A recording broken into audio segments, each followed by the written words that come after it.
Milyon-milyong halaga ng hinihinalang shabu ang nasabat ng mga otoridad sa kanilang magkakahiwalay na drug operation sa bansa. Iba't ibang personalidad din ang kanilang naaresto. Nagbabalik si Bien Manalo. Mahigit 1 milyong pisong halaga ng hinihinalang shabu ang nasabat sa ikinasang drug buy-bust operation ng mga operatiba ng Dasmariñas City Police Station sa Dasmariñas City. Naaresto sa operasyon ng isang alias Arman na umano'y tulak ng droga. Nasamsam din kay alias Arman ng buy-bust money at mga drug paraphernalia.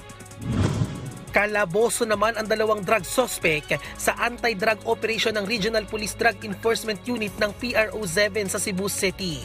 Nakilala mga suspect na sina alias Renan at alias Boy Dragon. Na-recover sa mga drug suspect ang mahigit 700,000 pisong halaga ng umano'y shabu, budel money at mga gamit sa droga.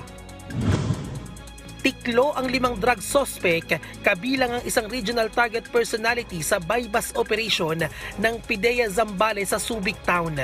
Nakumpiska sa mga suspect ang mahigit 300,000 pisong halaga ng hinihinalang shabu, buy-bust money at mga drug paraphernalia. Nasa kustodiya na ng otoridad ang mga drug suspect na mahaharap sa kasong paglabag sa Comprehensive Dangerous Drugs Act of 2002. Bien Manalo para sa bayan.